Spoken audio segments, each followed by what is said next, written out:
Well, thank you very much, Nora. It's delightful to be here on a winter evening. And as a winter evening, even though I'm an otolaryngologist, my own larynx is slightly less than in peak performance at the moment. So if you hear me a little raspy or I'm getting a little weak, God forbid some of you have hearing loss, my usual ear doctor projection is toned down a little bit.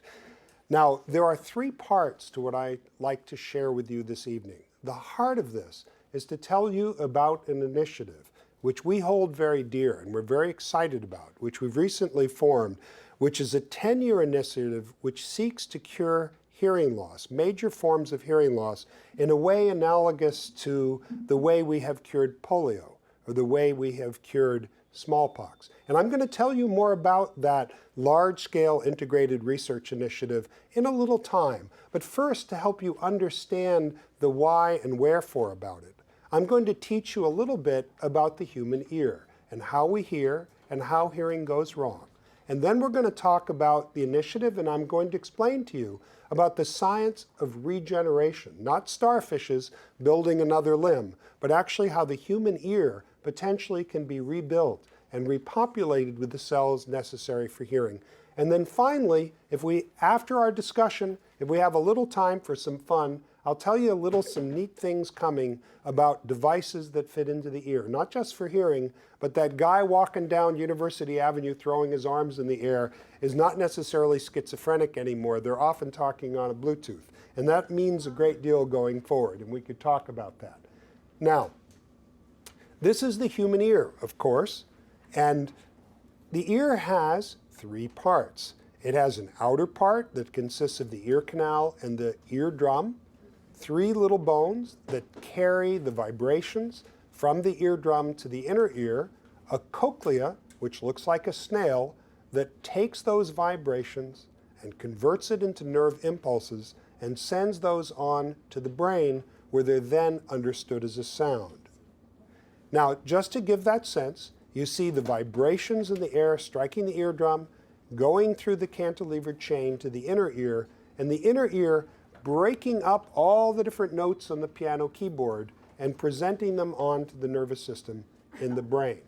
Now, you're looking now at the middle ear, and this consists of the eardrum and the three bones. And basically what it does is it gathers in vibrations in the air from a very wide surface, and it concentrates it on a very small surface and pumps it into the fluid-filled inner ear. The name of this structure is the cochlea, which is simply Greek for snail. You'll find most medical terms refer to some kind of food or common object, even though they sound very fancy. As a matter of fact, I had a call from a patient in Athens, and I had to explain, I'm an otolaryngologist. That means an ear, nose, and throat doctor. And she sort of said, of course, I know, I'm Greek. So this is the human cochlea, and you can see it is a spiral with 2 3/4 turns and a couple of different chambers. The vibrations flow upwards and back, and they're displacing this membrane in the center where the sound sensing cells live, called the organ of Corti. And if you think about it, this is the cochlea splayed out, and imagine the way vibrations go up. If I took a jump rope and tied it to the other wall and started to go back and forth and did it at the same rate, eventually you'd have a standing wave. And that's just what happens in the inner ear. And every sound has a unique standing wave. Now, as you might imagine, human speech or music has many, many different waves all together in a very complex pattern.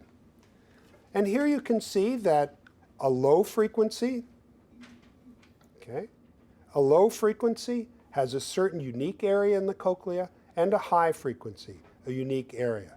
Now we're taking a microscopic glimpse inside the business end of the inner ear. And you might say, why am I showing you this?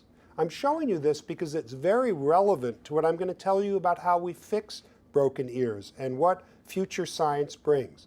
This is the organ of Corti with the hairs. Now what those hairs do is they take the vibrations and they convert those vibrations into nerve impulses that are understood by the brain.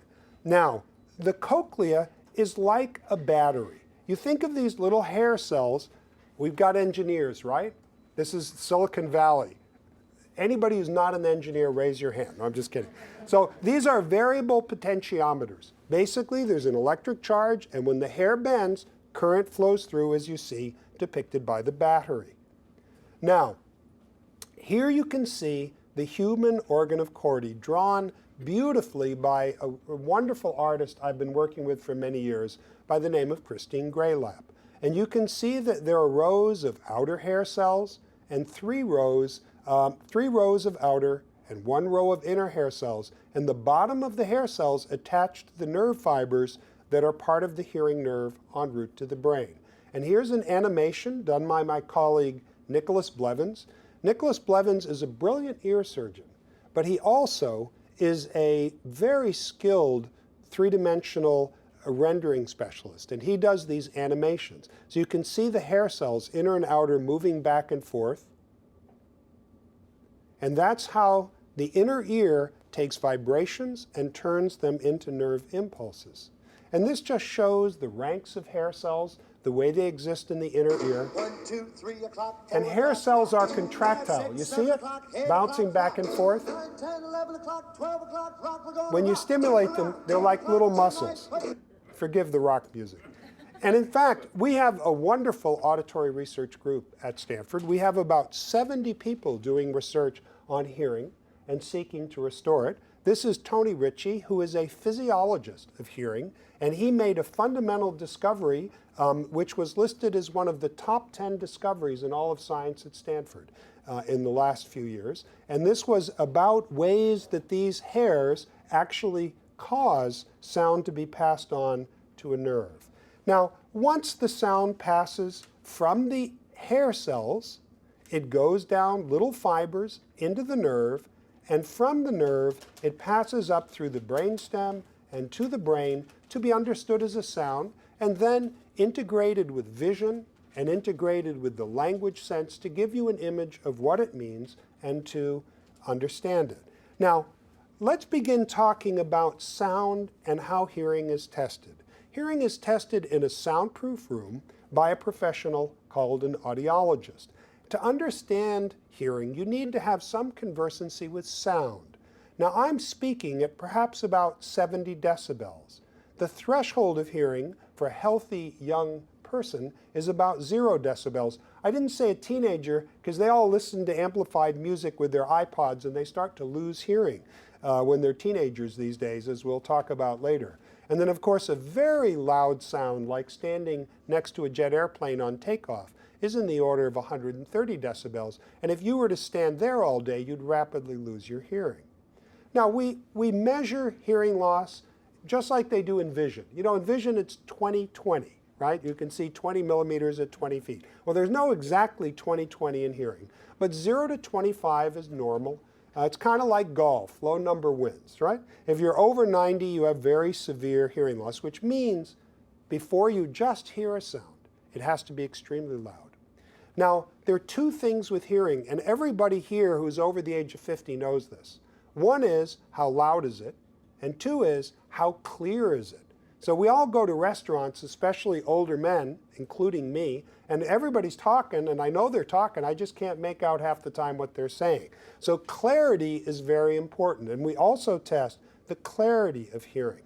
So this is what an audiogram test looks like. Across the top axis are frequency, just like a piano keyboard, the low notes, the middle notes, and the high notes, and going down is increasing loudness. So a person with hearing here is normal, and here is a severe loss or worse. So here's the red right ear and the blue left ear, and this is perfectly normal hearing all the way across the spectrum. This would be someone with no hearing whatsoever. Now, what's the most important thing we listen to? People talking. Well, human speech is in the range from about 500 to 3,000 cycles per second. But what's important to realize is that different parts of speech are in different frequencies. Vowels are in the lower pitches, ah, e, oo, o. Now, consonants are in the higher pitches, p, k, f, s. Now, we all know that when you get in a noisy place, and as you get older, your high frequencies go away. And that means it's harder to tell the consonant parts of speech. So if I say hope, soap, cope, pope, well, it's hard to hear the s, p, k, f. Now, of course, if I say a sentence, I went to the bath and picked up the, you know it's not pope, you know it's soap. So you know it in context. You hope, at least. All right? But there are times not. So the most common reason we lose hearing, and it is a huge public health issue, you know, as we grow older, we lose hearing. And as folks get older, it begins to be one of those things that makes your world get smaller. It's harder to go to restaurants. It's harder to go to live theater. It is harder to enjoy many friends sitting around a table. And that gradual loss of hearing with aging, as we live longer, and as we as seniors are active and want to live full and diverse lives, it becomes a very difficult thing that causes a great deal of suffering as we get older. Now, here's what you'll see is that the high pitches, way out here, begin to go down. This may be someone at the age of 40, 50, 60, and you see it going down. And as it goes down, it affects more and more the high pitch areas where consonant sounds in speech are located. Yeah? But it never, people don't go deaf merely from aging. They become hard of hearing. And this shows you the average hearing as people get older, shown in that way. Now, the second most common cause of hearing loss is simply from working in loud noise or recreational loud noise. And you know, if you ever listen to rock music, did you ever wonder why there are no piccolos in a rock band? They don't have any high-pitch hearing left. It's all ba-boom, ba-boom, low-frequency kinds of things. And of course, people who've worked in industry, especially with loud explosions and impulse noises, lose hearing over time. And what you see with noise-induced hearing loss is a notch in the high frequencies. That's very characteristic. And if you continue working in a factory or not protecting your ears and listening to music injudiciously loud, it will gradually wear away. Now, many of you have taken your grandchildren to the Disney on Ice, where it's incredibly loud, or something like that. And then at the end of going to that concert, or at the end of working with a chainsaw in the backyard, or a lawnmower that's loud, your ears feel a little hollow and they ring. If we did your hearing test right at that time, your hearing has detuned and you might look like someone 30 or 50 years older than you really are. And some of those hair cells bend over in what's called a temporary threshold shift. And most of you have experienced this. And if it's loud enough to do that, it's loud enough potentially to harm hair cells and to cause a gradual deterioration in your hearing. And this shows what happens after exposure to a loud noise. These are healthy hair cells. And here you see they're bent over. And over time, they begin to drop out and they begin to become deformed as hearing deteriorates. Now, hearing loss due to noise is very much preventable. Simply stuffing cotton in your ears, as those of you who are in the military, right, where they used to do that, cotton is like a picture window for sound. It just lets everything through. But you can go down to the local pharmacy for 99 cents and pick up some foam rubber earplugs, or for about $12 to $15 over-the-ear muffs, and they're very effective at protecting the ears. For those of you who are techies, your iPhone can have a little app that measures the decibel outlet. It costs 99 cents in the iTunes store. And if you're down with your kids and you're wondering just how loud it is where they are, you can actually measure. Rule of thumb, if it's less than 90 decibels on average, it's okay. If it starts getting up above that, it's starting to be of more concern. Now, just a brief mention of some of the causes of hearing loss, aside from the two major ones. There are, of course, to keep ear doctors well employed, hundreds, if not thousands, of causes of hearing loss. But a fascinating area is genetic hearing loss. And a substantial number of children are born with flawed inner ears and develop hearing loss instead of over a 90-year lifespan, over a 15-year lifespan.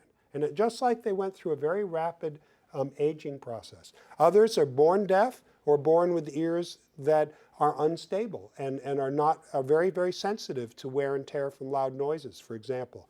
What we now know is that there are over 200 genes that code for deafness in the human genome. Furthermore, It is on all 22 of the chromosomes, which tells you throughout all of the human DNA there are unique genes essential for hearing.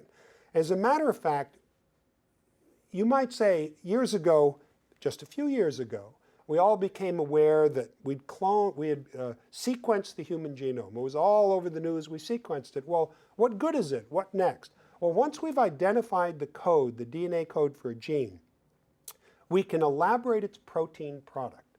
And if we know its protein product, we know that this particular protein, be it an enzyme that speeds up reactions or a structural protein, we know that that protein was essential for hearing. So we have all these sort of Sherlock Holmes clues now. This protein and that protein and this are important to how the human ear works. From learning that, we're getting great insight into the molecular machinery that underlies hearing.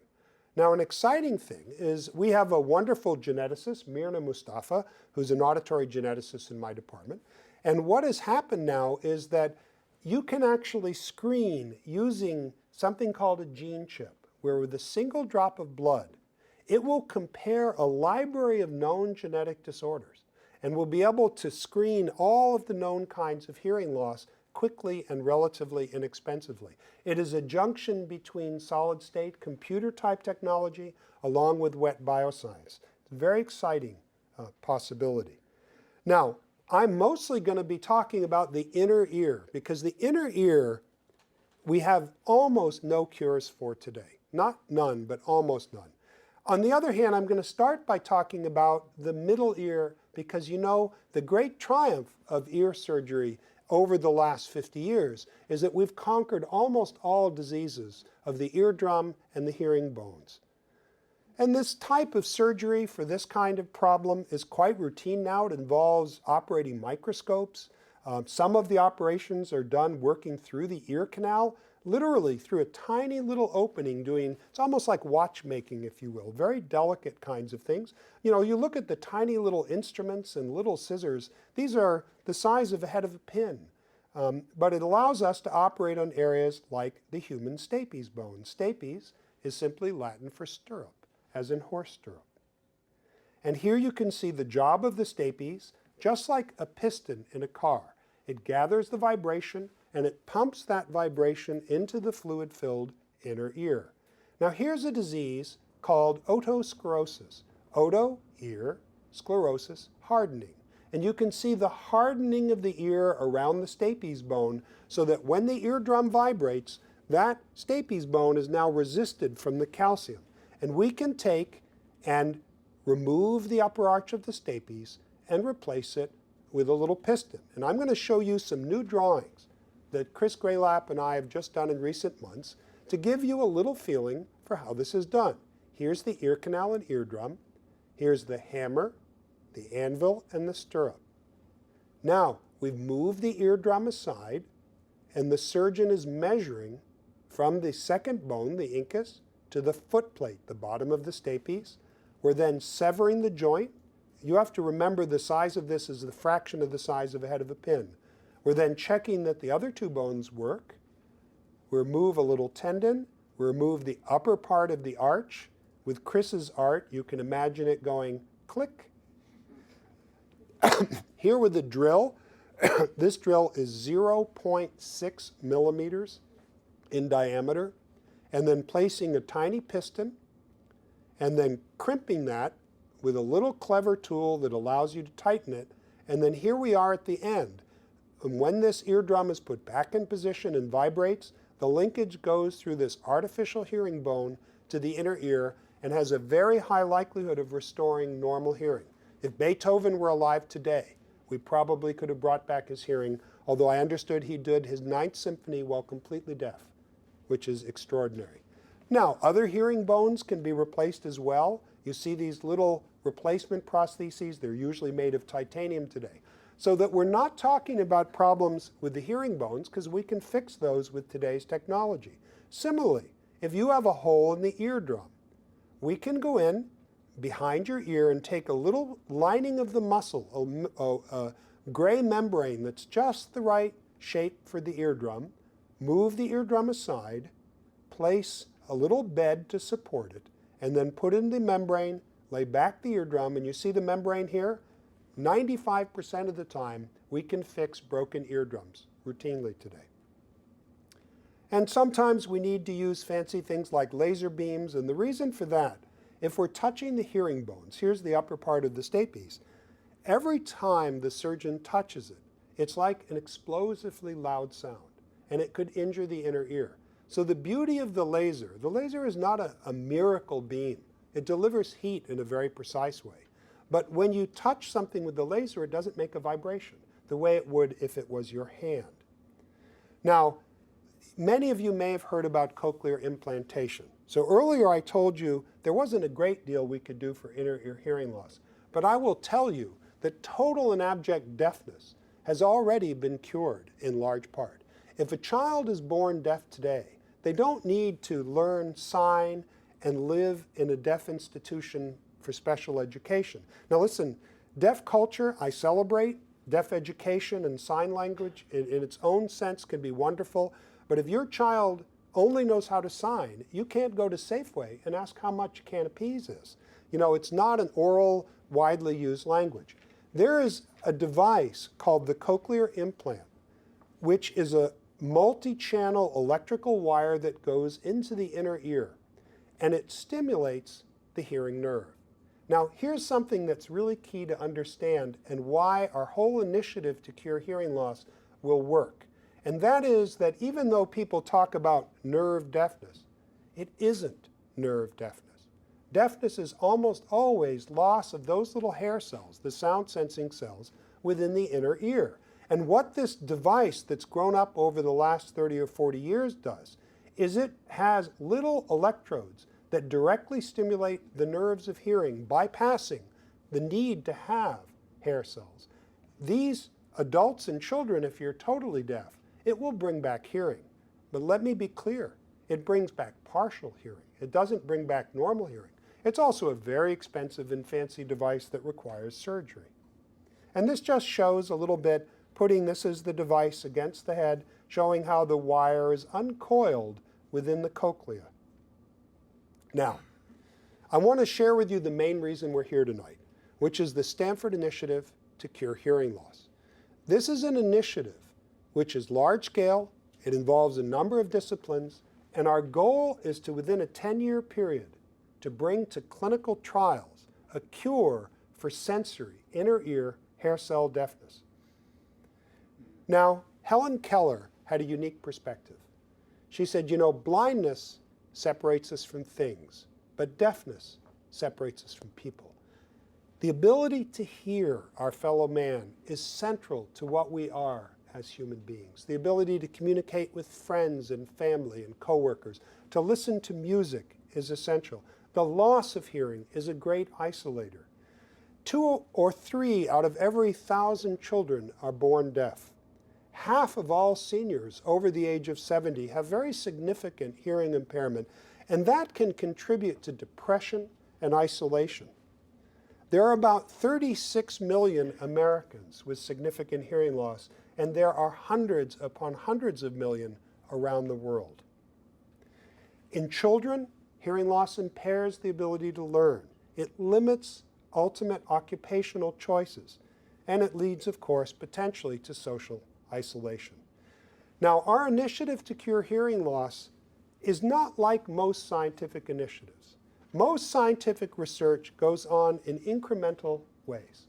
The war on cancer has been very productive over the last 30 years, but billions upon billions of dollars are spent every year.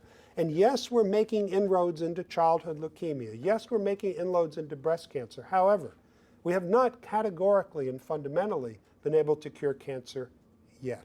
But we believe where we are today in 2012, with what we have learned in the breakthroughs in the last decade, that we sit on the cusp of a time through regenerative means that we believe that we can categorically cure a large percentage of inner ear hearing loss, whether they be children or adults, in time. Now, I don't mean that's going to be in the next 5 or 10 years. I think we're going to begin in the next 5 or 10 years. But I am quite confident, but by the time some of your grandchildren and children are of age, that we will have the ability, much as we can already, for disorders of the eardrum and hearing bones, that the much larger number of people with inner ear losses, we can cure them. Now, this book, Stem Cell for Dummies, you have to realize I'm a surgeon and I teach this to surgeons, so I like to call it Stem Cells for Surgeons, and they're about equivalent. Don't quote me. Now, what is a stem cell? All right, a stem cell is a spherical cell which, when injected into a laboratory animal, produces a scientific paper. Actually, not exactly. Now, what a stem cell is, it is what's called a pluripotential cell. A cell which, if it is manipulated by clever molecular steps, can make many different types of tissues. Now, when you were an embryo, when you were developing inside your mother, you had many primitive cells that became brain or heart or bone. And in fact, you have them in your body at all times. Everyone in this room have stem cells of one kind or another in their body. You are constantly producing blood cells. And you do that from stem cells that exist in adults in your bone marrow. Now, I'm going to go back to what we looked at before. This is the healthy organ of Corti with hair cells. And here we are, having lost the outer hair cells. This is someone who's starting to get pretty seriously hard of hearing. Here is someone with no hearing at this frequency. And if it would look like this, with no hair cells throughout the cochlea, you would be utterly deaf.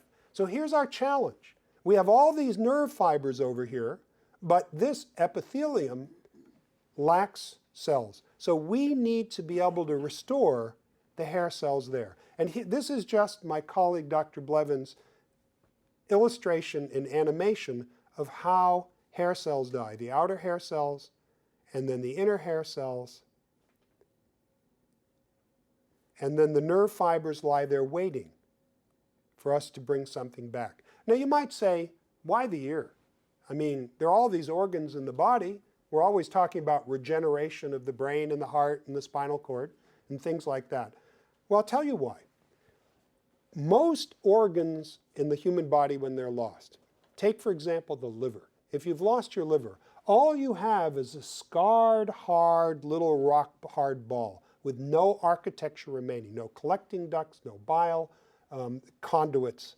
Whereas when you've lost your inner ear, the elegant cochlear spiral remains. The hearing nerves are splayed out like a piano keyboard in it from all the frequencies. It sits there ready with its architecture preserved. The target to restore this organ to function is a much lower bar than it is for many other organs. Now, what are some of the concepts that we use? So imagine this membrane of hearing cells, of hair cells, and the black areas are damaged. You've lost those hair cells. So one of the concepts is to regenerate and reimplant. Now, for those of you interested in Rogaine and baldness, that's not the hairs I'm talking about. I'm talking about specialized sound sensing cells in the inner ear.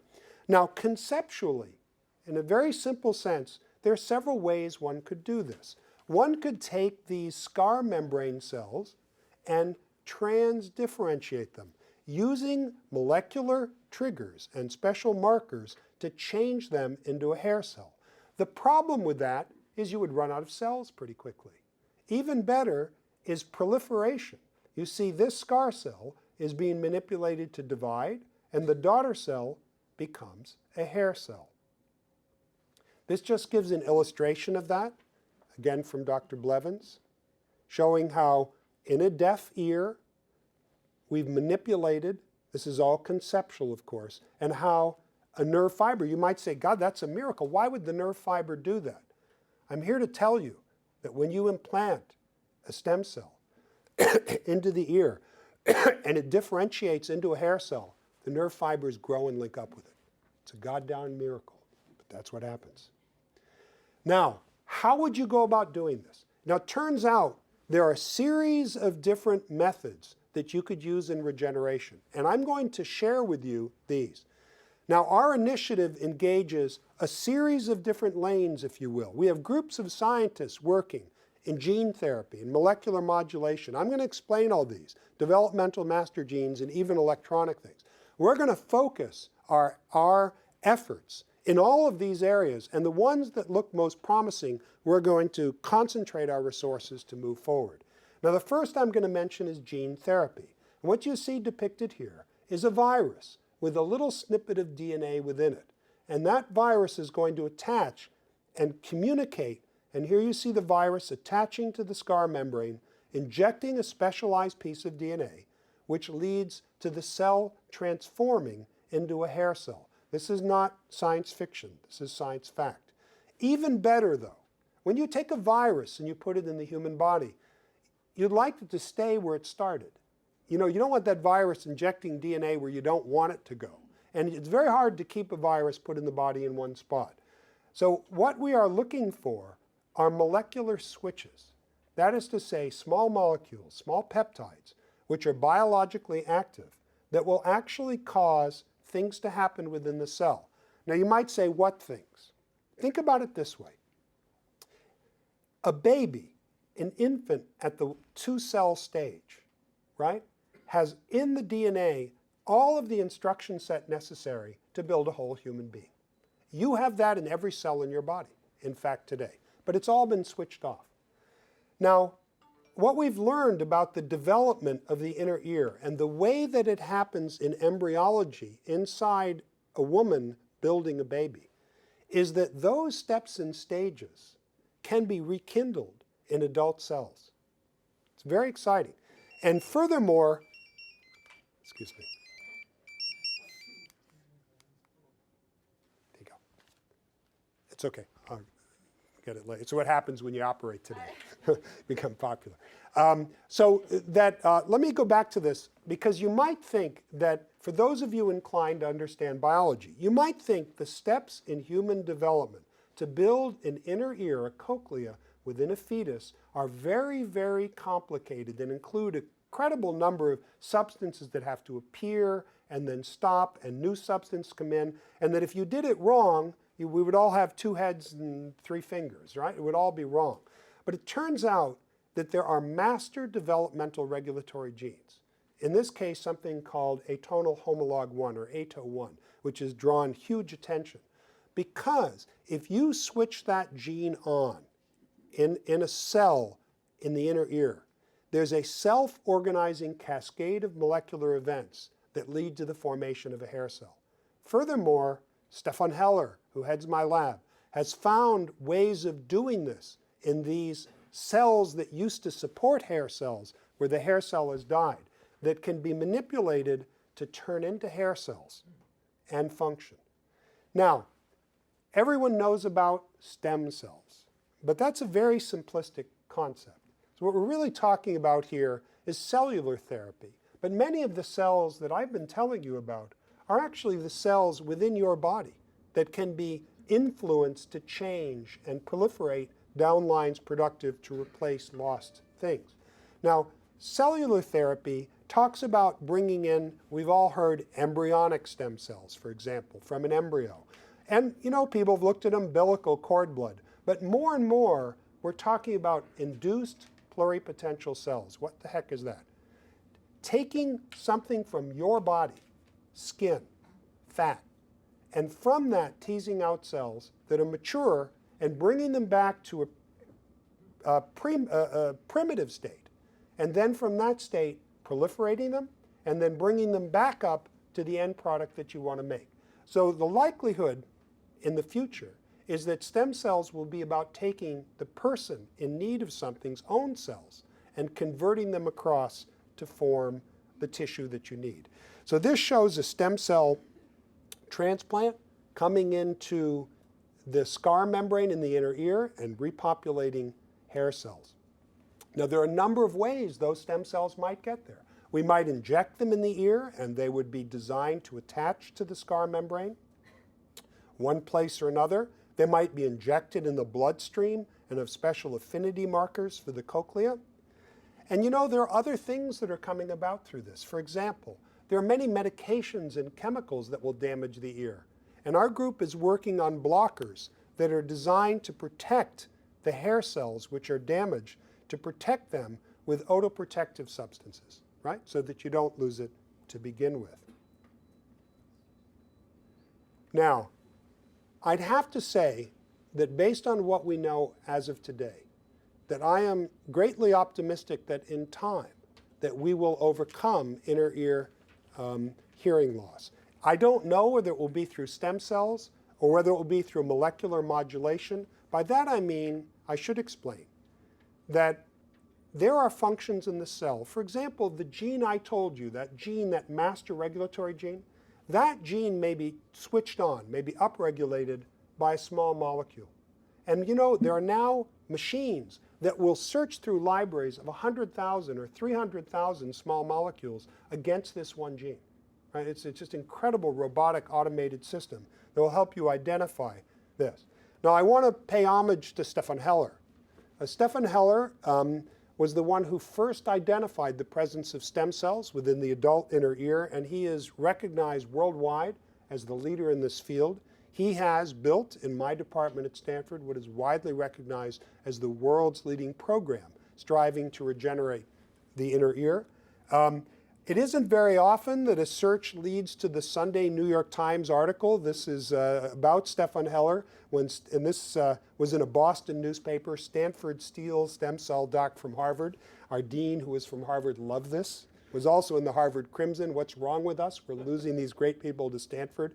You can bleep this off the tape, please. We have a daughter there. And this is one of his early papers showing stem cells from the adult inner ear. And just a year or so ago, Stefan was able in his lab to create functional stem cells. And there are just a huge number of details that I really can't go into tonight, but I will tell you in a treat, because I didn't expect it, Stefan Heller is in the back row. And at question time, you can talk with him.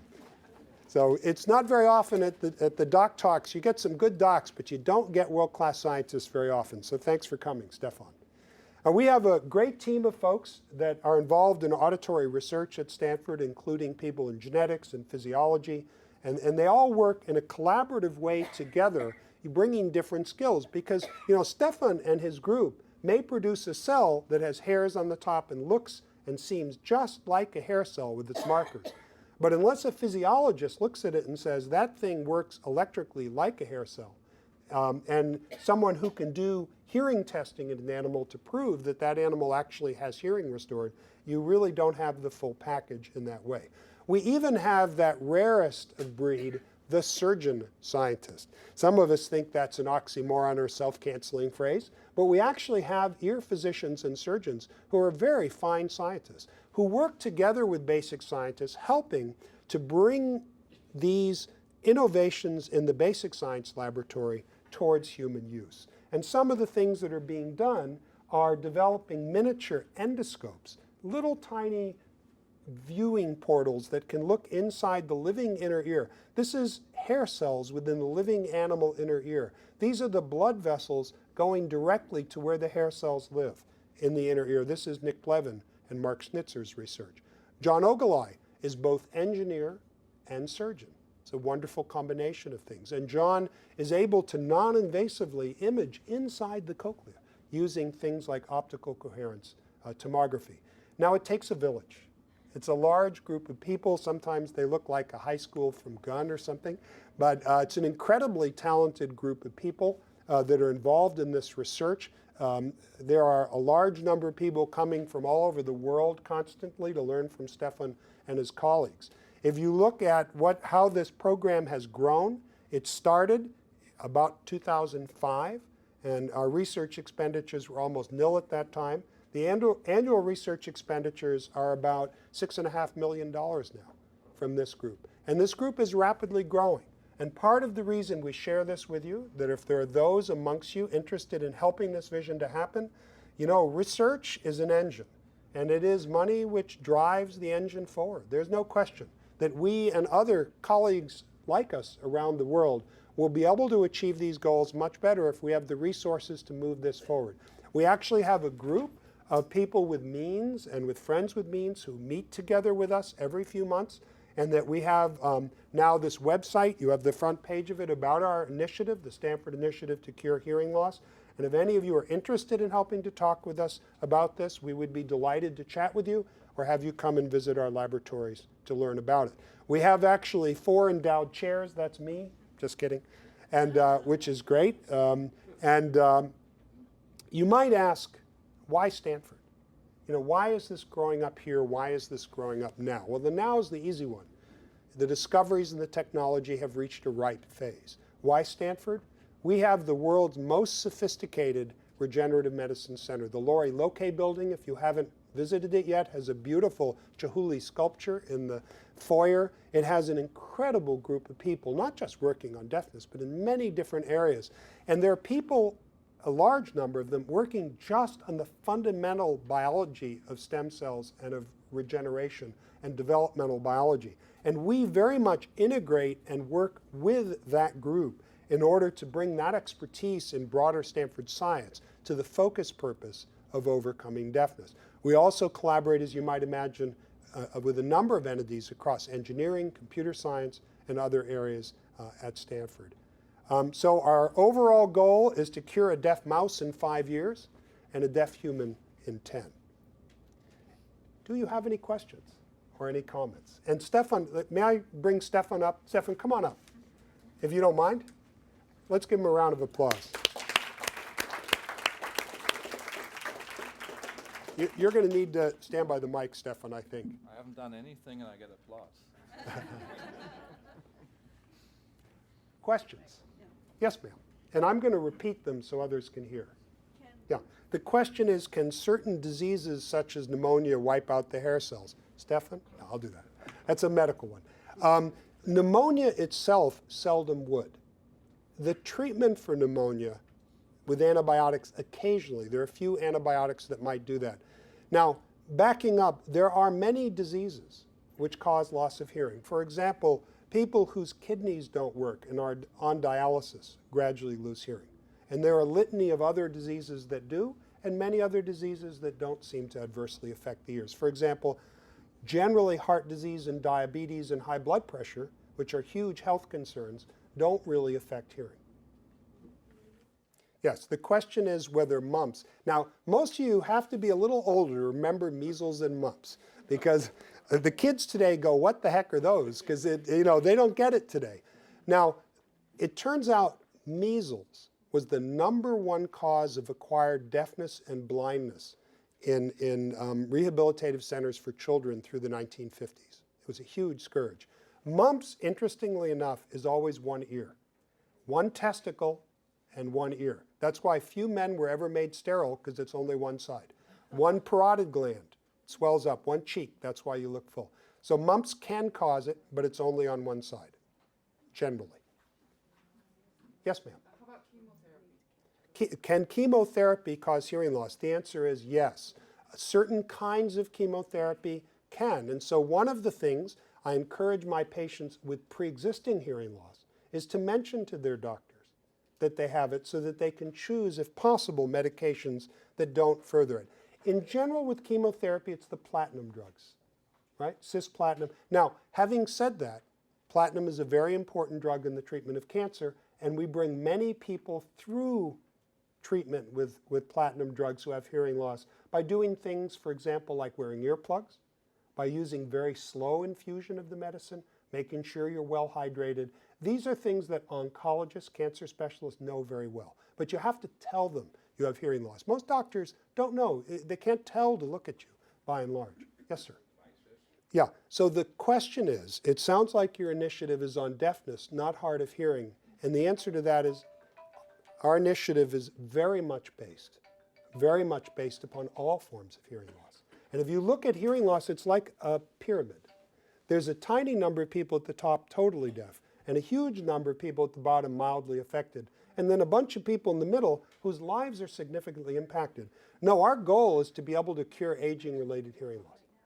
We want to bring help to millions, not to thousands. Yeah. So tinnitus is, the question is, what about tinnitus? Tinnitus is ringing in the ear. Forgive me for just a minute. Love, just tell them I'll call after. It's nothing urgent, is it? It's a patient's family, right? I'll call after. Right? You can cut that from the tape or leave it on. There are no HIPAA violations here. I'm sorry. So tinnitus is simply abnormal activity in the hearing nerve. You know, when a segment of the inner ear has lost its hair cells, the nerve fibers going to those become irritable, and begin to rhythmically discharge even though no sound is coming into them. And because most hearing loss is in the high pitches, most of us who have tinnitus, including me, hear a constant high pitch ee all the time. Now, there is no medicine or surgery for that. However, most of us in time just kind of get used to it and it doesn't trouble us. Some people, you know, put soft music on in the background when in a quiet room to keep the ears quiet. Maybe when we can restore hair cells, so making those nerve cells happy again, that the ringing will go away. Yes, sir. So the question was whether the corti organ, which is just behind actually the eardrum and the middle ear, whether after hearing loss and whether the organs inside are destroyed or degenerated, whether it would be possible with stem cells to regenerate this organ.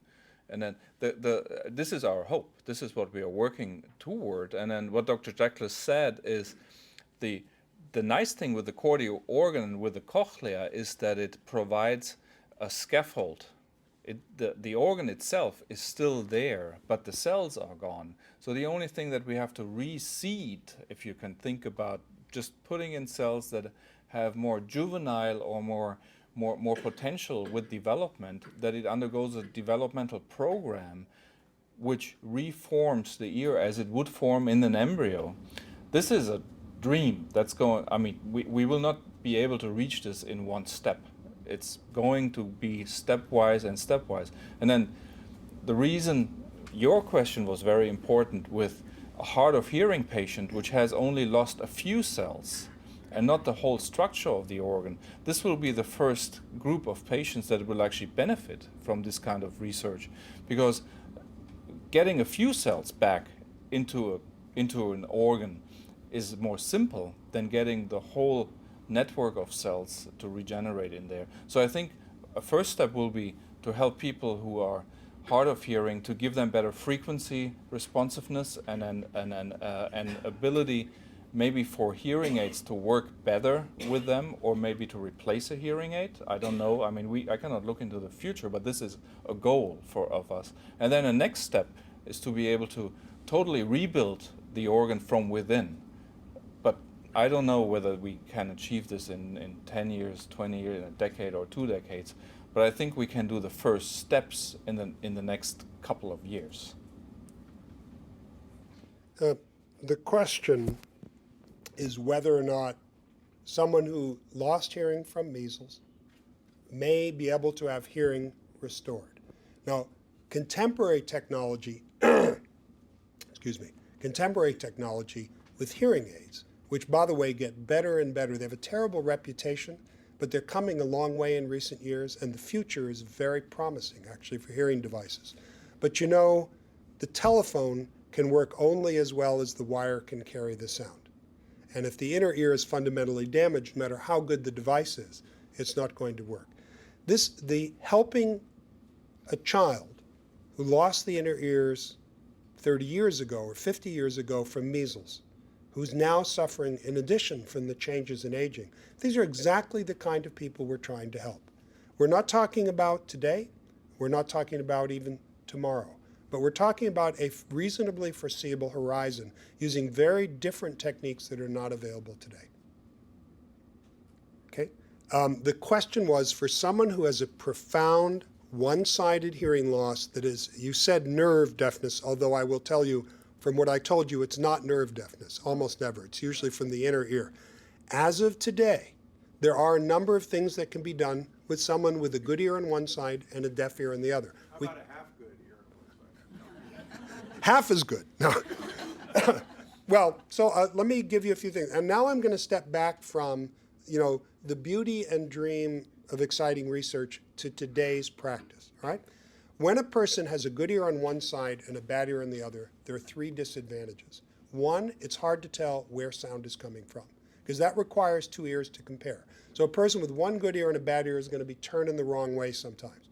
Number 2, when your good ear is on a telephone, you're kind of disconnected. Or if someone's sitting on this side and talking with you while someone else comes from that side. So it can make it sound like you're ignoring them or being snobbish, because it doesn't show that you have a hearing loss. So it's good with your friends to tell them. But the third thing is the big one. 2 ears filter better in adverse listening situation than one ear. So when you go in a noisy restaurant, things run together when you have only one ear. Now, there are a number of clever devices that can help. They're not perfect. One of them is to take a crossover hearing aid, a device that takes the sound from the deaf side and broadcasts it over to a second device on the good side. And that will get around the fact that when someone's keeping your good ear busy, you're not hearing on the other side. There's a very clever device that's just come out called the sound bite. Where would you imagine the sound bite is positioned? On the teeth. It turns out the upper teeth root anchors firmly in the bone of the skull. And the skull being a rigid body, if you vibrate it, it passes directly up to the ear. So that you have a little device on the deaf side that communicates over to the other side to a thing against your tooth that buzzes up to the good ear. It's very new.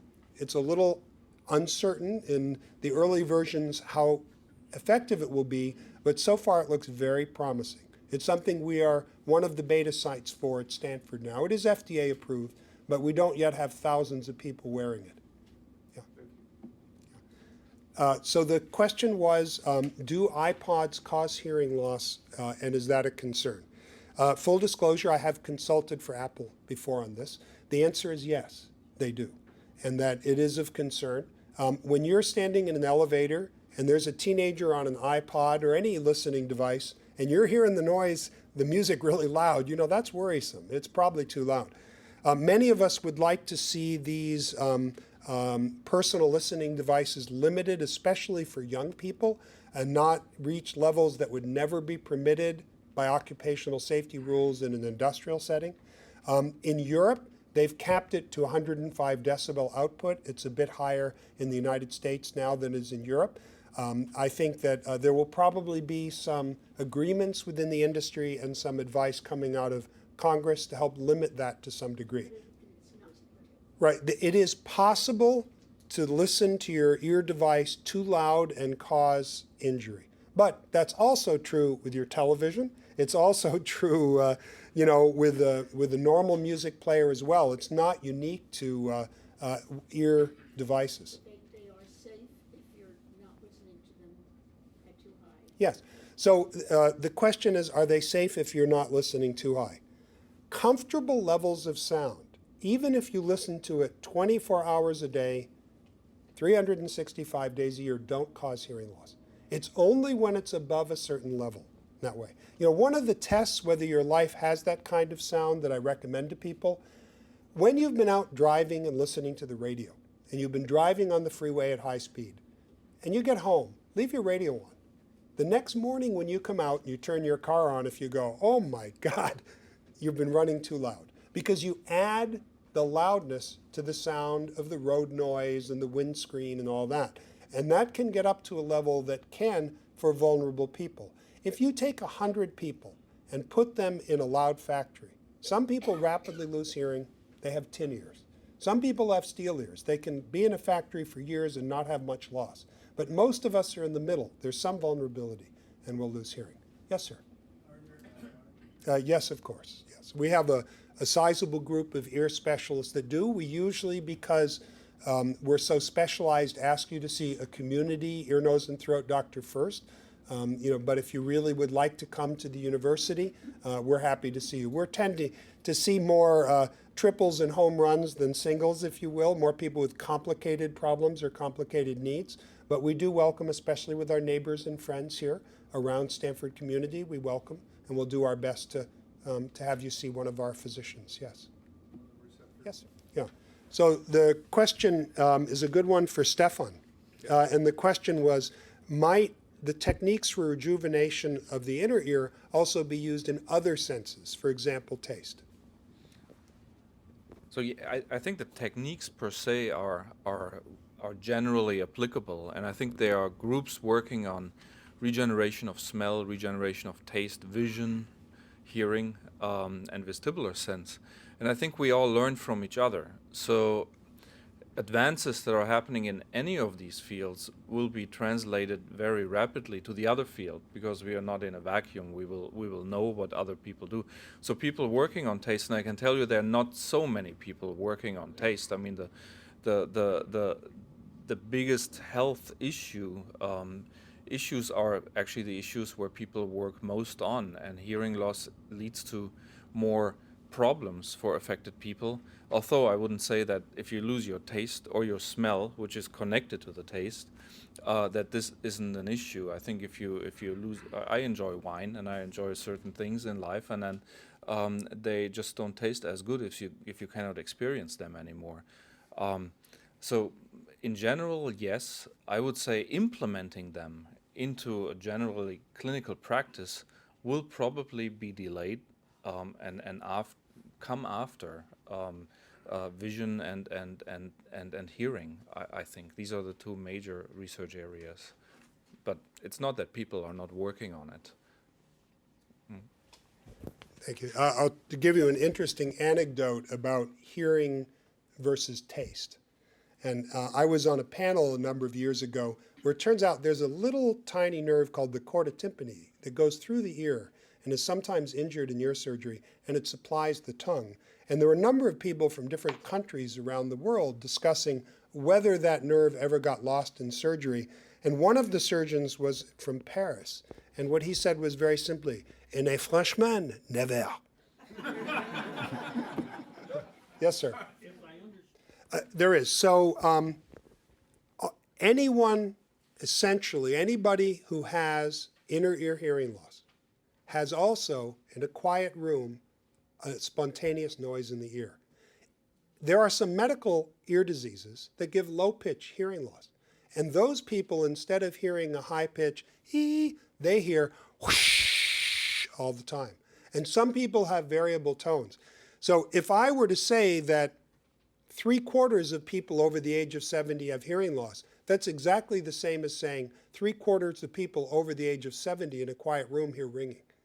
All right, they do. If I put you in a soundproof room and you have gray hair, the likelihood is you'll go, yeah, but you know what? I don't think about it. There are a few people that the ringing really troubles.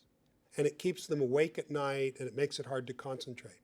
And interestingly enough, the loudness of that ringing in those individuals is generally no different than what it is in the millions of others whose brain just adapts to it and it doesn't trouble them. Right. So the question is, over time, does it accommodate? And exactly.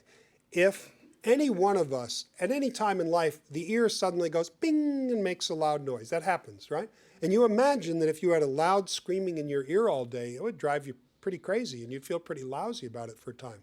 And the rare person who has a sudden deafness in an ear, it's the kind of person I see fairly often has a very distractingly loud ringing in the ear for a time. In time, number one, the ear becomes less irritable. And number two, the brain, listening to a steady, repetitive cacophony of nerve impulses with no other meaning, eventually turns the attention away from it. And that you accommodate. It can take months, but usually accommodate. Other questions? Yes, ma'am. So the question is it possible to train our ear and in order to protect our hearing? There are certainly wonderful musicians and singers who train their ear beautifully for pitch and to hear things that most of us don't. In fact, if you think about the brain, some people have enormous visual cortices. I think the part of the brain in hearing is much greater in musicians and perhaps much less in men than women, but that's another story altogether. Yeah. Did I answer your question? Yes. Okay. Yes, ma'am. So the question is, and it sounds like you had many ear infections when you were young and many antibiotics, and you're saying, you know, my hearing's a bit off, and people have said you could use a hearing aid if you wanted. When with all these advances, how long should I wait? When's the right time? 3 weeks from Tuesday at 2 in the afternoon. Yeah? When it comes to science, we can talk about probabilities and you know, but the kind of hearing loss you're talking about, and I don't remember the specifics at the moment, if you're having trouble in day-to-day life, that's the biggest litmus test. So if you're having trouble understanding people at the dinner table, you're having trouble at the live theater, you understand a lot of people today wear hearing aids just like reading glasses. You put them on when you need them, you don't wear them necessarily all the time. But you know, a lot of people that have had hearing loss gradually coming on don't realize what they're missing. You know, often their spouses are telling, you know, typical story is the husband says, oh, I don't really have a problem, and the wife's going, oh, you know, it's a terrible problem. And so, you know, just ask your family and friends, how much is it bothering? And you can always try hearing aids. You know, by state law, you have up to a month after they're fitted to turn them in if you don't want them. Now, what you may be reflecting is a bias from the stigma of wearing a hearing aid. Let me touch on that. You stick a piece of glass and plastic in front of your face, right?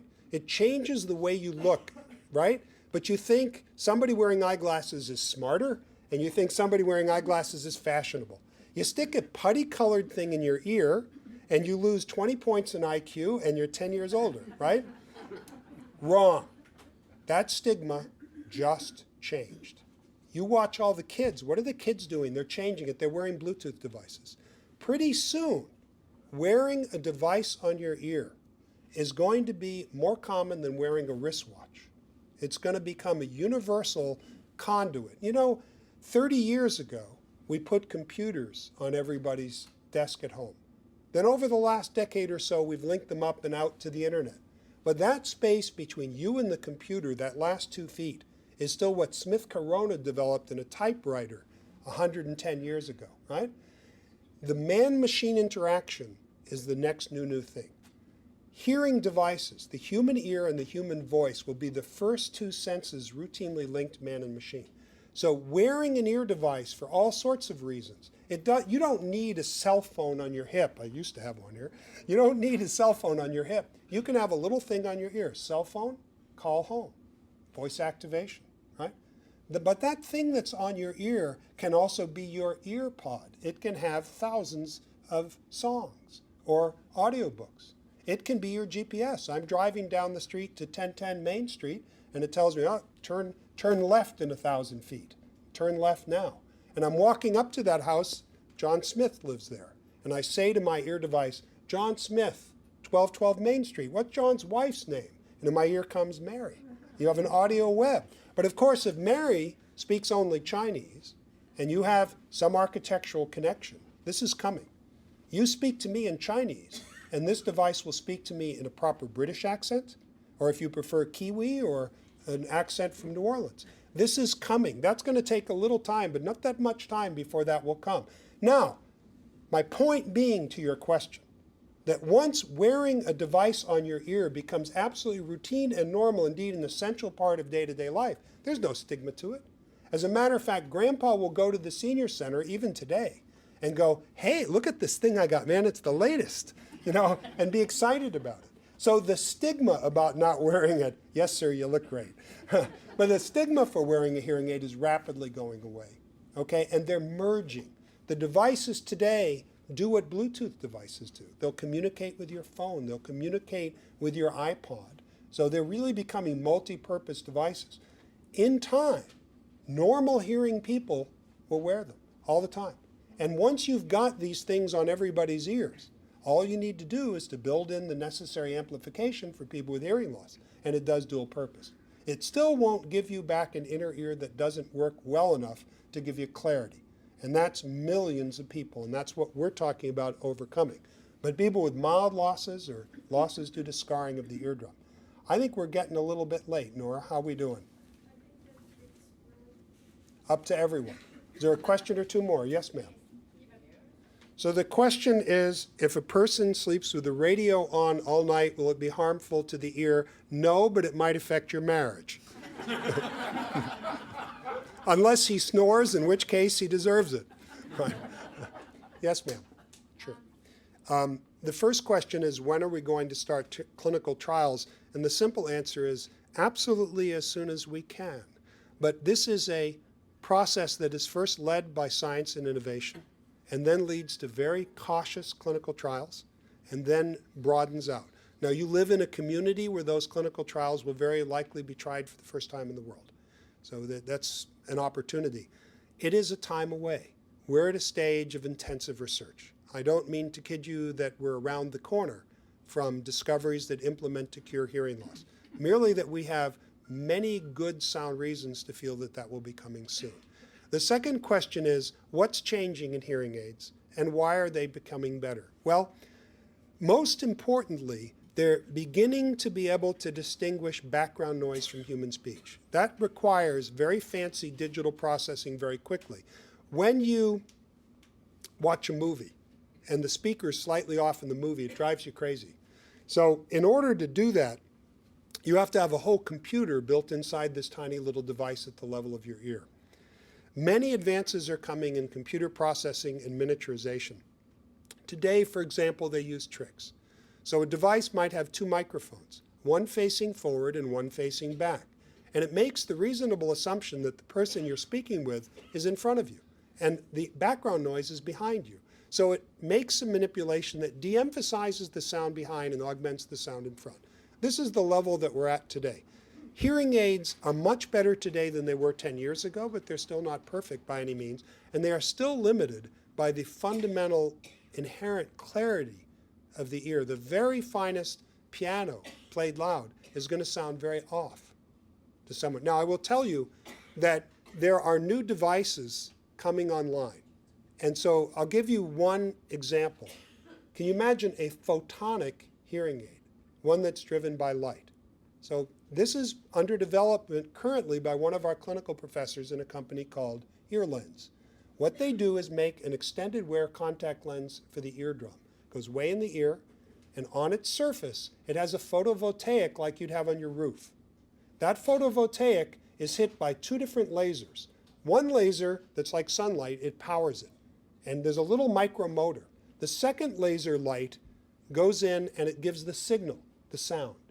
And it powers and runs a motor that directly drives the eardrum. Fascinating concept in that way. And this is under development, and in a preliminary way, it's not yet out, but in a preliminary way, gives really exciting hearing levels in that way. And by having it light driven, it gives a tremendous information flow and gets rid of all sorts of concerns about radio frequency interference, and also it leaves the ear open.